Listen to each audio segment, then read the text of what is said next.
여러분 안녕하십니까. 밤낮으로 푹푹 찌다가 갑자기 소나기가 쏟아지는 그야말로 도깨비 같은 날씨가 계속 이어지고 있습니다.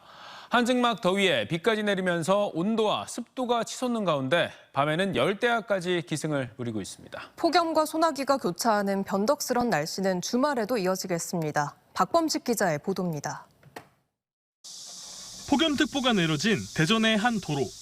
아스팔트 위로 아지랑이가 피어오르는 찜통 더위 속에 포트홀을 메우는 작업이 한창입니다. 안전모를 비롯해 조끼와 작업화까지 중무장하다 보니 체감온도는 더 높을 수밖에 없습니다. 이른 오전 시간임에도 보수가 진행 중인 도로의 온도는 38도가 넘습니다. 푹푹 찌던 오전과 달리 오후에는 갑자기 소나기가 쏟아집니다. 오락가락 날씨에 온도와 습도가 치솟으면서 시민들에게는 한증막이 따로 없습니다. 요즘에 기후가 빠르게 좀 급변해서 열대야 나라처럼 그렇게 됐잖아요. 그냥 어디 다른 건물 안에 들어가 있다가 비가 그치면은 다시 움직이는 식으로 그렇게. 대전과 세종을 비롯해 천안 등 충남 12개 시군에 폭염경보가 내려지는 등 충청권 전역에 폭염특보가 발효됐습니다. 세종의 낮 기온이 35.6도까지 치솟은 가운데 예산 34.9도, 대전 34.2도 등 대부분 지역이 30도를 크게 웃돌았습니다. 밤에도 기온이 떨어지지 않으면서 대전과 논산, 당진 등 충남 7개 시군에 열대야가 나타나 시민들이 밤잠을 설쳐야 했습니다. 이달에만 충청권에서 3.7일이나 열대야가 나타났는데 5년 만에 가장 많은 수치입니다. 열대야 때문에 제대로 잠을 못 잤는데 노인정에 오면은 아주 천국이에요.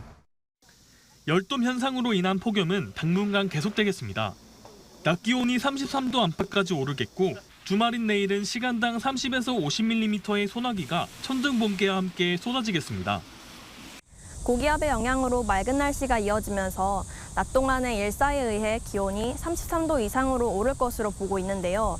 이로 인해 대기가 불안정해지면서 기류 수렴이 더해지는 지역을 중심으로는 소나기가 내릴 가능성이 높아지고 있습니다.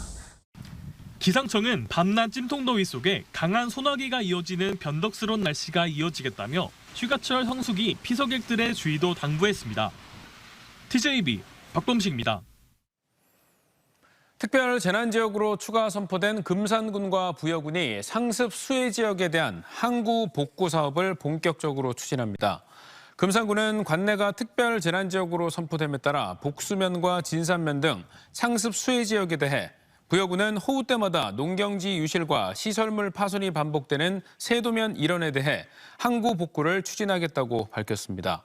한편 집중호우로 부여군은 312억 원, 금산군은 357억 원의 피해가 잠정 집계된 가운데 두 지역은 이번 특별 재난지역 지정으로 복구비의 70% 이상을 국비로 지원받을 수 있게 됐습니다. 충남교육청이 최근 집중호우 피해를 본 관내 학교 35곳의 시설 복구를 위해 예비비 45억 7,200만 원을 긴급 투입하기로 했습니다. 지역별로는 피해가 가장 컸던 서천 지역에 28억 원, 홍성 4억 7천만 원, 당진 4억 5,700만 원 등 9개 교육청에 선제적으로 예산을 지원해 교실 복구와 옹벽, 배수로, 운동장 정비 등에 사용할 예정입니다. 일단 미분양 사태로 침체가 이어지던 대전 부동산 시장이 도안 2단계 알짜 단지들의 분양을 계기로 조금씩 반등 조짐이 나타나고 있습니다. 올해 대전 청약단지 가운데 처음으로 1, 2순위에서 마감된 도안 2-2지구에 이어서 대형 평형 위주의 2-5지구도 분양에 들어가 청약 결과에 관심이 모아지고 있습니다. 김철진 기자의 보도입니다. 지난 24일 분양이 마무리된 도안 2-2지구의 한 아파트. 1, 2순위 청약 접수 결과 1,548가구 모집에 모두 7,070건이 접수돼 평균 4.57대 1의 경쟁률을 기록하며 올해 대전 분양 아파트 가운데 가장 뜨거운 청약 열기를 보였습니다. 침체된 대전 부동산 시장 분위기와 평당 2,100만 원이 넘는 고분양가에도 호재가 많은 선호 지역에 대한 관심이 흥행으로 이어졌다는 평가입니다. 결국에는 분양가는 오른다라는 게 지금 소비자들의 일반적인 생각이거든요. 그러면은 더 비싸질 바에는 지금 나오는 것들 중에 좋은 걸 선택을 해서 먼저 잡겠다라는 거. 이런 가운데 도안 2-5지구도 오늘 견본주택을 오픈하고 본격적인 분양에 나서 결과에 관심이 모아지고 있습니다. 도안대로와 바로 인접한 위치에 전체 단지의 60% 이상이 100제곱미터 이상 중대형 평형으로 구성된 1,514가구의 대단지입니다. 84제곱미터 기준 평당 분양가가 2,200만 원에 달하지만 도안 2-2 완판 이후 달라진 분위기 속에 첫날부터 견본주택에 2,000명 넘는 발길이 이어졌습니다. 29블럭 남서쪽에 초등학교, 트램역이 계획되어 있고 대형 평형 프리미엄 설계, 상업시설 접근성, 자연환경 등 우수한 조건을 다만 이번에 분양에 들어간 도안 2단계 분양 물량들이 단지별로 중복 청약이 가능한 점을 감안할 때 청약 경쟁률보다 실제 계약률을 지켜봐야 한다는 지적도 나옵니다. 상반기 침체의 늪에 빠져있던 대전 청약시장이 도안 신도시 분양을 계기로 반등 조짐을 보이는 가운데 하락세가 이어지고 있는 기존 주택 매매 시장도 회복세로 돌아설 수 있을지 주목됩니다. TJB 김철진입니다. 한전의 신정읍과 신계룡 송전선로 입지 선정 과정에서 위법 행위가 없었다는 감사원 감사 결과를 놓고 금산 주민들이 반발하고 있습니다. 금산 진산면 주민들은 18,000여 명의 서명을 받아 지난 4월 감사원에 제보를 했지만 감사원이 위법 부당 행위를 확인할 수 없다며 세부적인 설명도 없이 자체 종결 처리했다며 재감사를 촉구했습니다. 한편 전북 정읍시와 계룡시를 잇는 고압 송전선로 건설 사업과 관련해 한전이 진산면 경유를 확정하면서 주민들은 절차상 하자와 함께 우회 경로 선정으로 수백억 원의 예산이 낭비될 우려가 크다며 재검토를 요구해왔습니다. 오늘 새벽 5시 34분쯤 대전 신탄진의 한 변전소에서 불이 나 50분 만에 꺼졌습니다. 인명피해는 없었지만 변압기 3개 가운데 1개가 불에 타 인근 13,000여 가구가 정전돼 주민 3명이 승강기에 갇히는 등 불편함을 겪었습니다. 지금은 전력 복구가 완료된 가운데 소방당국은 경찰과 합동 감식을 통해 정확한 화재 원인을 조사하고 있습니다. 사회복지 공동모금의 1억 원 이상 고액 기부자 모임인 아너소사이어티 회원 28명이 동시에 탄생했습니다. 2년 전 부산에서 13명이 한 번에 가입한 바 있는데 2배가 넘는 회원이 가입하며 남다른 나눔의 가치를 실천했습니다. 장석영 기자가 주인공들을 만나봤습니다. 20여 명의 사람들이 회의장에 모여 함께 기쁨을 나누며 기념사진을 찍습니다. 1억 원 이상 기부자들의 모임인 사랑의 열매 아너소사이어티에 28명이 동시에 가입한 겁니다. 지난 2022년 11월 부산 문화단체 회원 13명이 동시 가입해 최다 기록을 세웠는데 충남 아너소사이어티가 그 기록을 뛰어넘었습니다. 매달 적금을 들어서 모아놓은 돈이 이제 기부처가 바뀐 거예요. 다 같이 함께하는 그 기부라 너무 뜻깊고 그다음에 행복하고 기뻤습니다. 이들은 천안에 본사를 둔 기업 임직원들로 기업 내 나눔 문화 분위기가 고액 단체 기부로 이어졌습니다.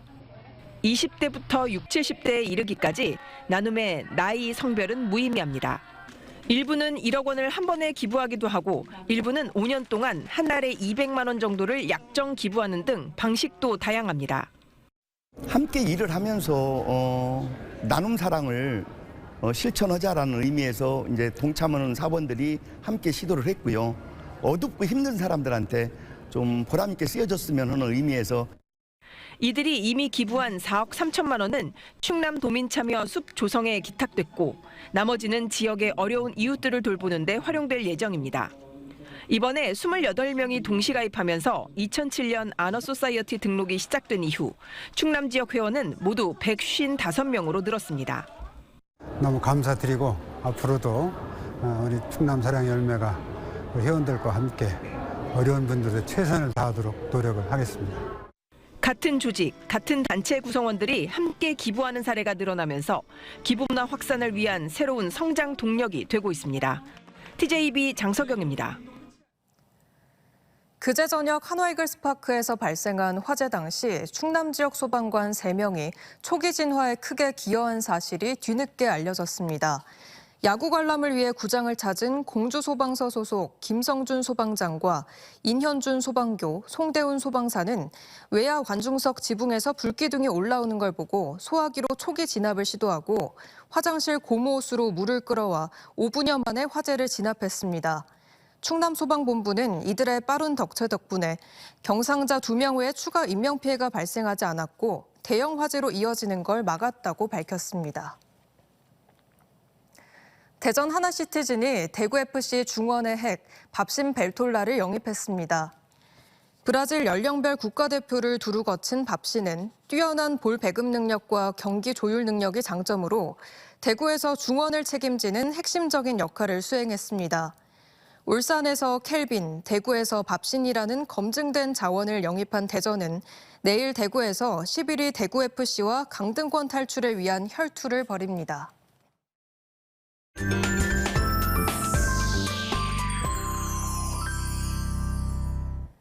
본격적인 여름방학이 시작되는 주말을 맞아 온 가족이 함께 전시와 공연 나들이 떠나보시면 어떨까요? 코로나로 잊혀졌던 공동의 삶을 담아낸 전시부터 편견에 사로잡힌 인간의 시선을 담아낸 작품들까지 아트앤컬처에서 양정진 기자가 소개합니다. 마스크를 끼고 마주 앉은 두 사람이 각자 핸드폰만 쳐다보고 있습니다. 코로나 거리두기로 잊혀진 함께 어울렸던 우리의 일상을 담은 풍경들이 담겨 있습니다. 사람의 얼굴 위에 살아있는 버섯과 식물, 업사이클링 플라스틱이 어우러져 있습니다. 감각의 확장과 유기적 시스템의 확장이 지구와 공생하며 맺는 관계를 상상하며 새로운 생태 시스템을 제시합니다. 공동의 감각 전시에서는 팬데믹의 폭풍이 지나간 뒤 우리가 서로 연결된 존재임을 다시 한번 인식하고 주변 공동체에서 차이와 한계를 넘어 새롭게 변화하는 모습을 담은 다양한 작품들을 만나볼 수 있습니다. 맹목적인 성장과 발전보다 우리가 함께 나아가고 함께 돌보는 것이 얼마나 중요한지, 또 동시대 미술이 우리의 틀을 어떻게 확장할 수 있는지 가능성을 함께 볼 수 있는. 뜨겁게 달아오른 태양처럼 붉은 빛들이 이글거립니다. 핵실험 뒤 차오른 거대한 버섯구름은 강한 폭발력을 느끼게 합니다. 색약표 같은 그림을 보니 왼쪽 그림엔 오른쪽이라고, 오른쪽 그림엔 왼쪽이라고 적혀 있습니다. 편견적인 시선에 사로잡혀 같은 사안도 다르게 볼 수 있다는 메시지를 담고 있습니다. 전시 제목이 Way of Seeing이라고 이제 보는 방식에 대한 이야기입니다. 저희가 사는 세상이 디지털 이미지들이고 또 그거를 바라보는 저희는 아날로그이기 때문에 그 사이에서 발생하는 간극 같은 거에 대해서 겉으론 서툴고 무뚝뚝해도 속으론 늘 깊은 정을 가진 아버지와 속이 타더라도 자식에게만큼은 한없이 내주기만 하는 어머니의 진솔한 삶을 전하는 연극 동치미는 내일 논산 아트센터에서, 거대한 화이트보드 벽에 잉크방울을 튀기는 등 드로잉과 비주얼 아트가 접목된 미디어 드로잉 쇼로 아이들의 상상력을 자극할 브러쉬 시어트의 가족극 두들팝은 주말 동안 천안시 성안문화회관에서 만나볼 수 있습니다. TJB 양정진입니다. 전반기 원구성을 두고 파행을 빚은 대덕구의회가 후반기에도 원구성의 난항을 겪고 있습니다. 국민의힘 4명, 더불어민주당 2명, 무소속 2명으로 이뤄진 대덕구의회는 전반기 의장인 김홍태 의원의 연임 문제를 놓고 4대4로 의견이 갈리면서 접점을 찾지 못하고 있습니다. 이에 국힘 소속 김홍태, 조대웅, 이준규 대덕구 의원은 기자회견을 열고 의장 연임을 반대하는 민주당 의원들에 대해 가장 최근인 2008년에도 연임 사례가 있다며 반발했습니다.